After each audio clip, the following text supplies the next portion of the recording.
Welcome back to Peace, Love and Tarot. This reading is for Taurus, Sun, Moon and Rising. And Taurus, this is your weekly intuitive tarot reading for March 16th to the 22nd. This week we have the Don't Dim to Fit In Oracle card.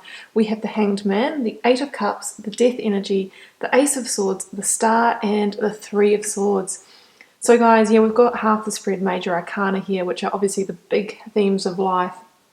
The life lessons, they can be linked to our karmic contracts and that kind of thing. So usually the more major arcana, the more significant it is. And then, the minor arcana is kind of, how that's playing out in our daily life or the journey of that theme at the moment. So yes, we see an ending here.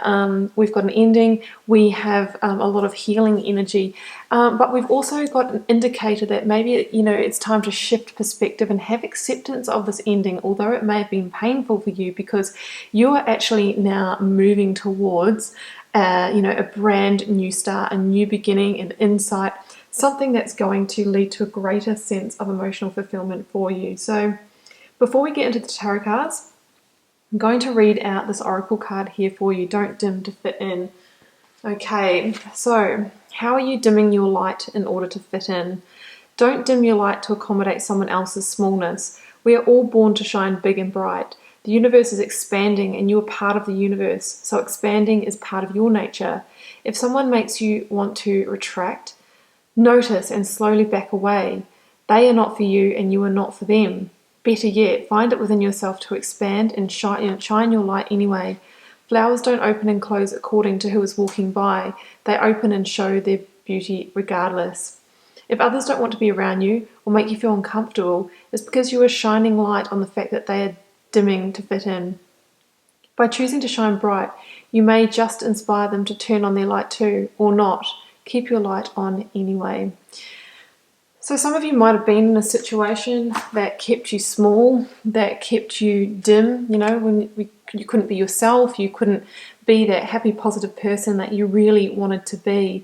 Some of you might have been in a relationship with someone who, you weren't aligned with, maybe somebody who undermined you it could be in a workplace situation where somebody undermined you in some way that there just wasn't a good fit here, because any situation, be it in business or in love, when you're in that right place for you and it's a vibrational match, it should lift you higher rather than, keeping you small or keeping you into a place of contraction. And what a place of contraction feels like is a feeling of tension in the body. So a lot of the time that can be felt in the gut is that kind of, gut feeling, that sort of brick or heaviness in the gut, tension in the back, all of those kinds of things.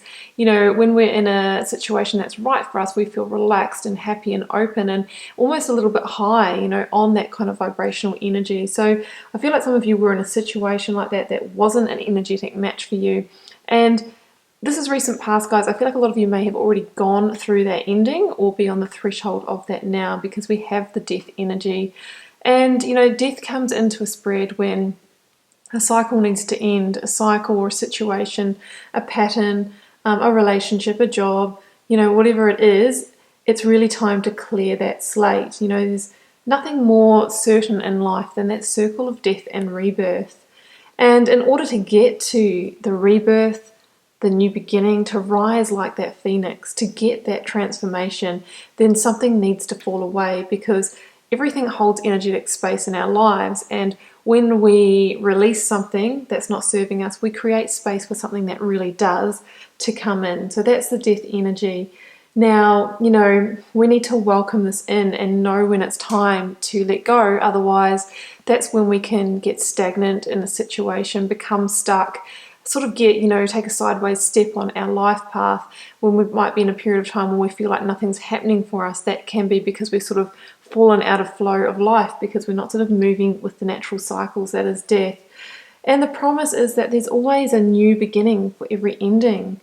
There's a new dawn, there's a new day. We've got the Ace of Swords in the readings. Is that, new beginning waiting to come in?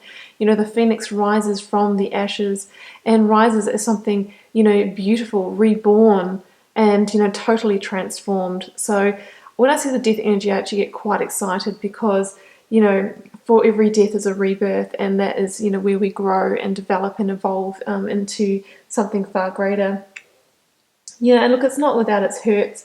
Obviously, even if you know, acknowledge that the situation was keeping you small in some way or needed to come to an end, even if you were the one that initiated it, yeah, it can be painful because every ending, you know, requires change, and just change alone, you know, there can be great fear around that. You know, we often fear the unknown. You know, that can look like in a relationship, you know, living by yourself for the first time and, you know, maybe ever or a long time, having to move homes, maybe having to really downscale as well because financially things are more difficult now. In a work situation, if you're leaving a job or career that you were once passionate about, you could be leaving, you know, loved colleagues that, although they'll still be your friends, you know, they're not going to be in your daily life in the same way. You might be commuting to a totally different place, different part of the city. Everything's, you know, new and unfamiliar to you, and there can be fear around that kind of thing as well.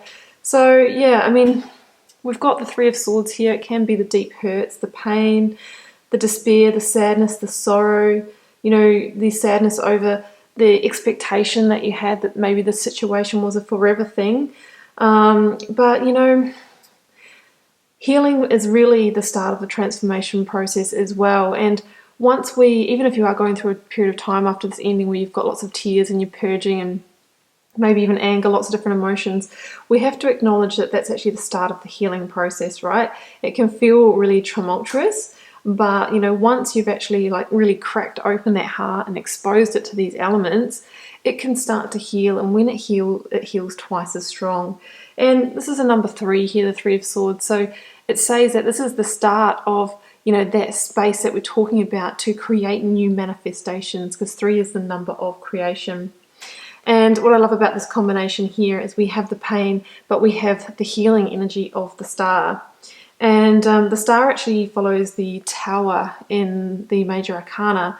So some of you might have had a tower moment, you know, an illusion being shattered, a great revelation, a, you know, very chaotic ending to the situation.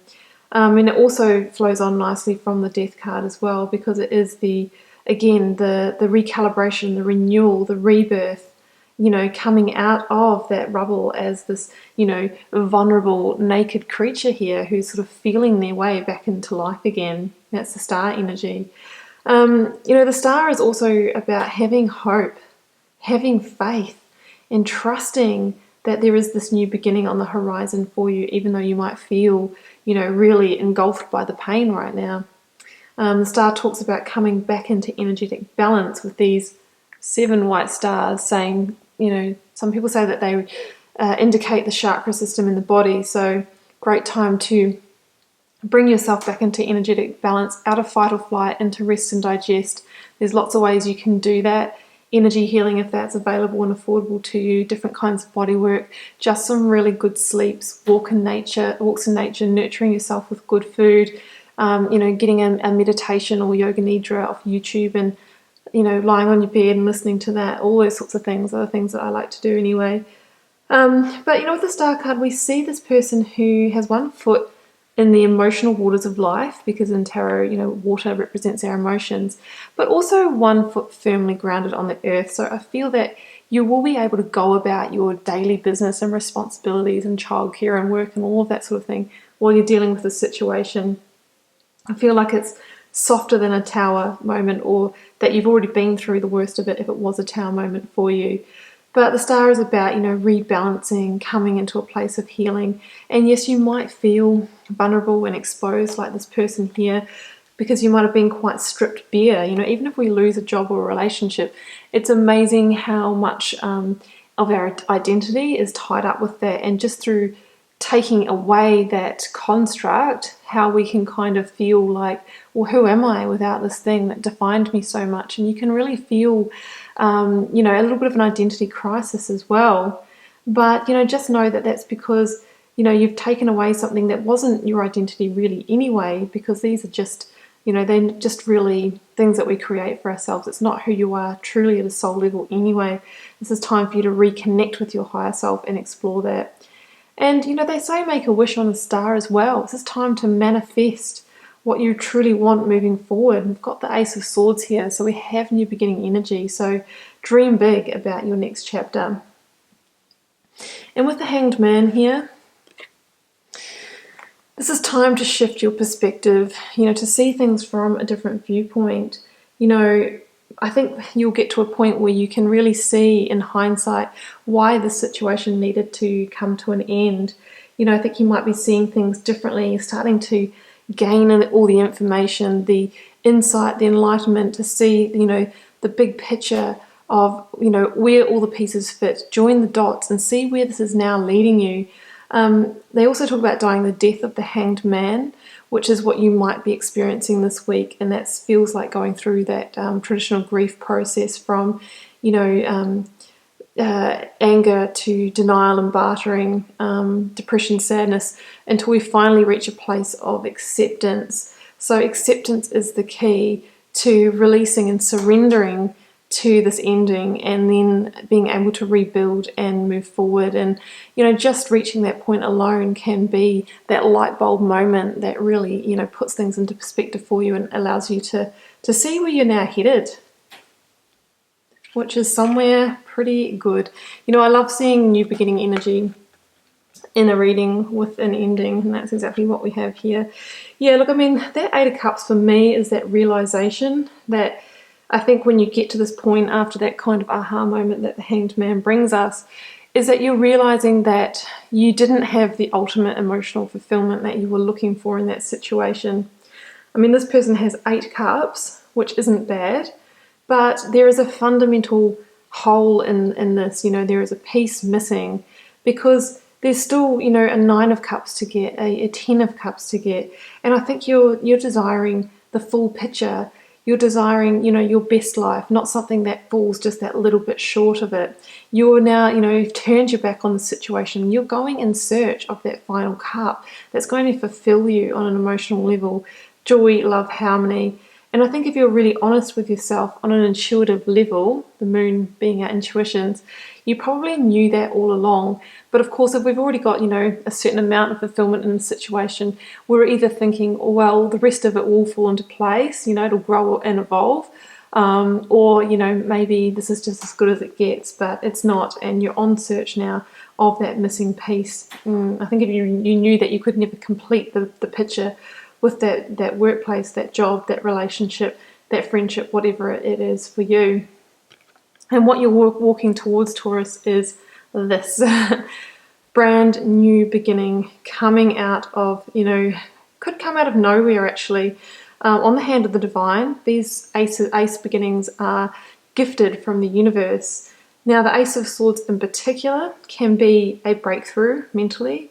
It could just be, this process or this ending has taught you a lot about what you don't want. So now you're very clear on what you do want for your life.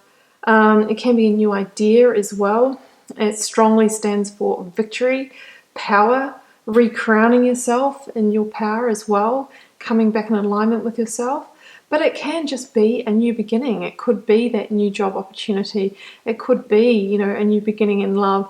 The swords are the suit of the intellect, so usually it is some kind of breakthrough in the mind, and we have to remember that usually, a breakdown leads us to breakthrough. But either way, these are the seeds of a strong new beginning, a powerful new beginning, a victorious new beginning for you, Taurus.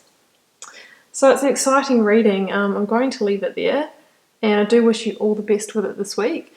Keep in mind it is a general reading, so it won't be for everyone. Feel free to leave me a comment, because I always love to know how these are playing out in your daily life and if they resonate. And I'll see you back here next week for another reading.